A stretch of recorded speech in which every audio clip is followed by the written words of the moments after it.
Blackwater Ben. Chapter 6. Needlenose and the Swing Dingle. It was still snowing lightly when Ben stepped outside, and the air smelled clean. The roofs of the camp and the branches of the balsams behind the barn were white with new snow. Ben was nervous about having to talk to the barn boss, Needlenose Jackson. Ben had seen hundreds of lumberjacks pass through Blackwater, but Mrs. Wilson made sure he didn't meet too many up close. Mrs. Wilson was extra cautious in watching over Ben because her own son, Clayton, had been killed in the Civil War when he was only 16. Mrs. Wilson had told Ben how Clayton had joined the Union Army without her permission and had been shot during a training exercise. After the war, Mrs. Wilson and her husband had moved from Pennsylvania to Minnesota, trying to leave their sadness behind.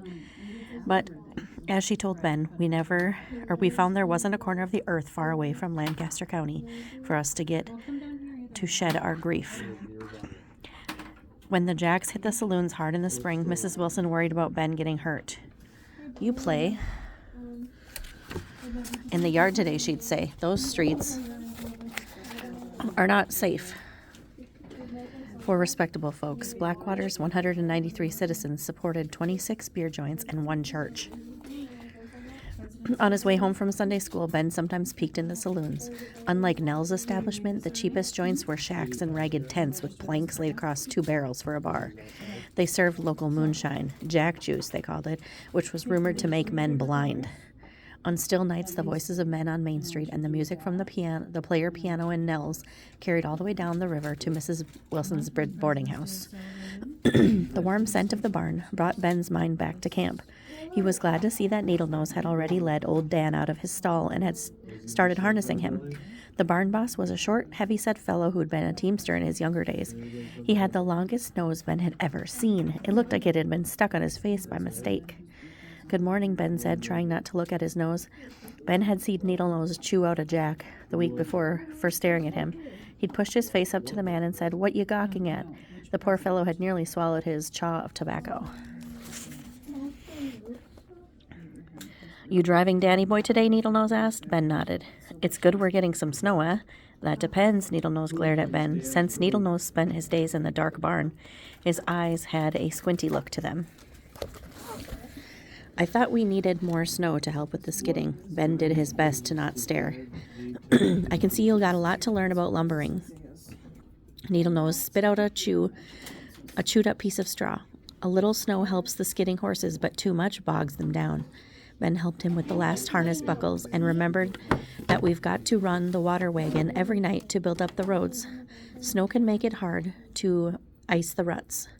Ben studied old Dan. The big black Percheron was a gentle, sway-backed animal with those log-hauling days were well past. The only work that he was up to was pulling the lunch sleigh and skidding firewood. Though old Dan's coat was peppered with gray and his gait had slowed, his eyes were alert. "Even if Danny boy is 20 years old, he's a fine puller." Needlenose patted the horse's shoulders. "Ain't you?" The barn boss always spoke kindly of his horses. Old Dan perked up his ears at Needlenose's attention.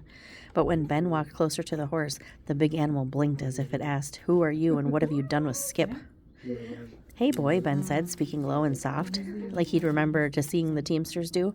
"You ready to haul the lunch to the cut?" "Be careful with that lunch talk," Needlenose said. "This old hay burner might think it's time for me to chop up his dinner."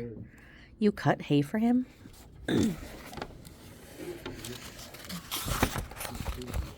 "Twice a day. His teeth are so far gone that's the only way he can handle his feed."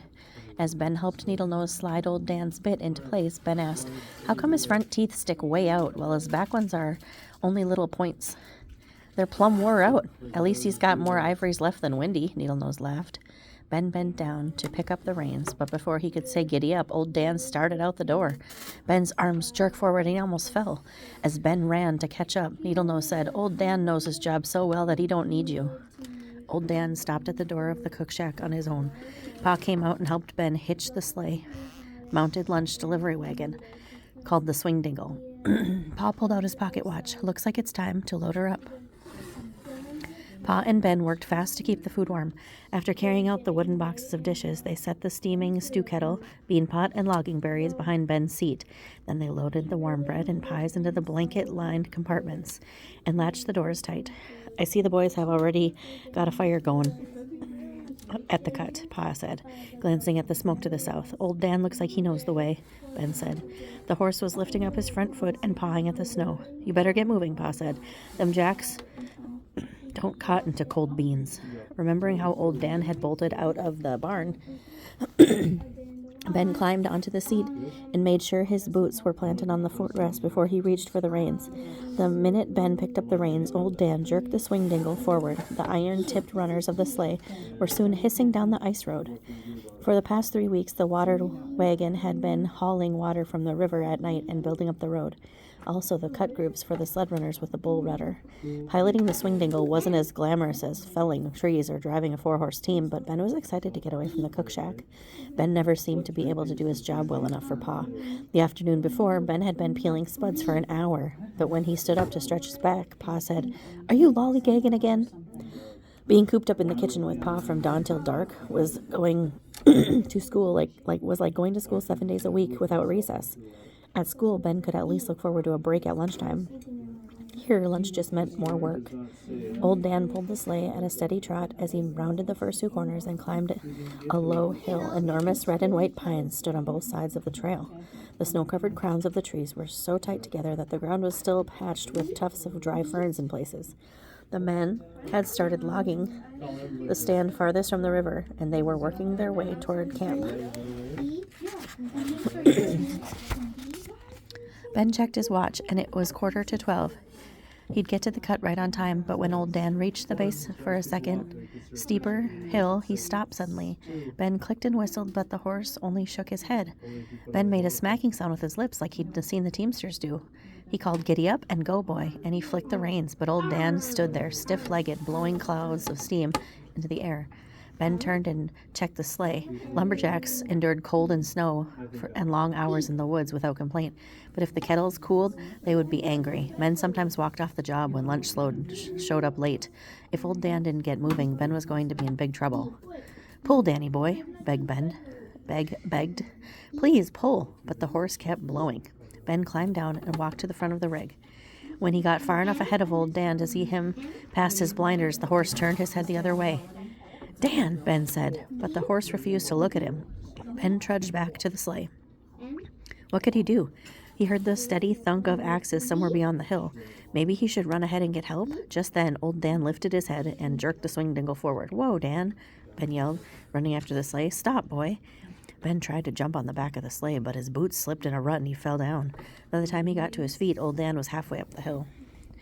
"Dan!" Ben yelled, chasing after the horse, but the fresh snow made it hard to run.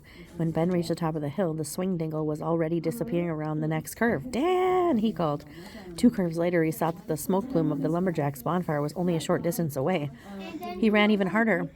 The men would tease him for the rest of his life if the lunch wagon arrived without him. Just then he heard, "Timber!" He looked up. The snow shook loose from the top of a giant white pine. The tree began to sway. Ben dashed forward. The tree crackled, and the branches whooshed as they picked up speed. He was going to die. Smaller trees snapped like twigs under the weight of the falling pine. Just before the trunk hit the ground, something smacked Ben's shoulder and knocked him down. The last thing he felt was the ground trembling. Then everything went black. Did he get hit by a tree? I think so. "Hey, Cookie," the voice sounded far away. When Ben opened his eyes, the first thing he saw was Packy's red stocking hat. "You better stop laying down on the job," Packy said, grinning. "If these jacks ain't served lunch soon, they'll be liming you instead of the pine." Packy helped Ben to his feet, but Ben tipped backward. "Steady there," Packy said, holding Ben's arm tightly. "Are you okay?"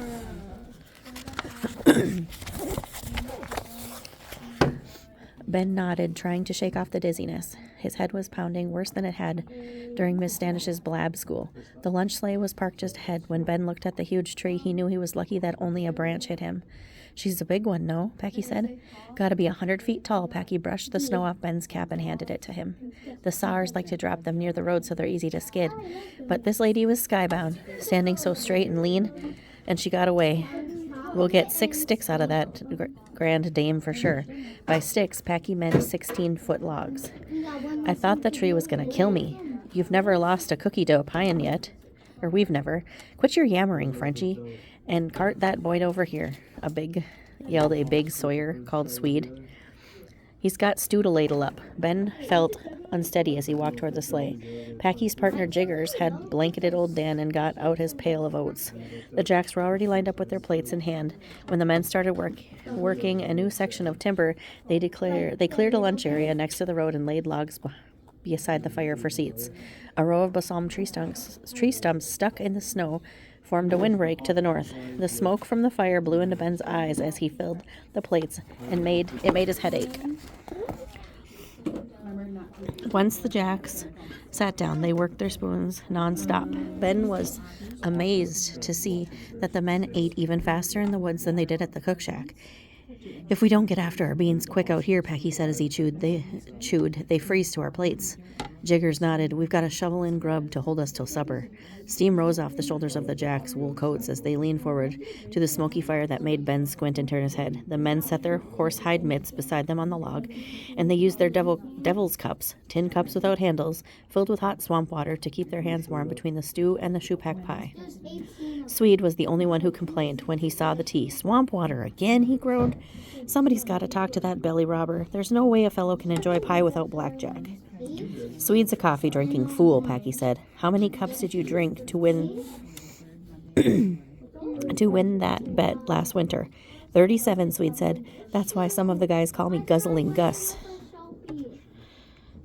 You drank 37 cups of coffee in one day, Ben asked, wondering if his aching head was affecting his hearing. In 1 hour, Cookie. The Swede spit into the fire. Would you stop yapping and dish up that pie? As Ben was serving the pie, Jiggers winked. So old Dan got away from you, eh? Ben nodded. He braced himself for the teasing.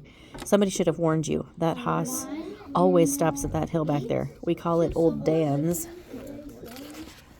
hill. He'll rest a bit and blow, but you'd better keep your seat, 'cause he won't dwindle along. I found that out. You can run after him like you've done, Jigger said, on grinning, but if you want that much exercise, you might as well pull the sleigh yourself. Like Jack the horse, Packy said. Who was that? Ben asked. Jack was a teamster who cared for more of his animals than any man I've ever seen, Packy said. One day, a horse came up lame, and Jack took his place in the harness. Jigger stood up and smacked his mitts together. Speaking of the harness, it's time for us to get back to work. They tossed their tin plates to Ben. Only after Ben had piled the dishes on the back of the swing dingle did he touch his forehead and find a spot of blood. No wonder he felt dizzy.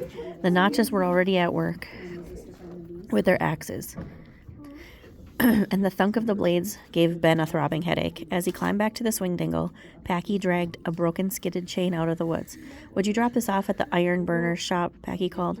I'll stop by Arno's on my way in, Ben said, wishing Packy wouldn't yell. Thanks, Cookie, Packy boomed. He slapped Ben's shoulder and tossed a chain into the sled with a clatter.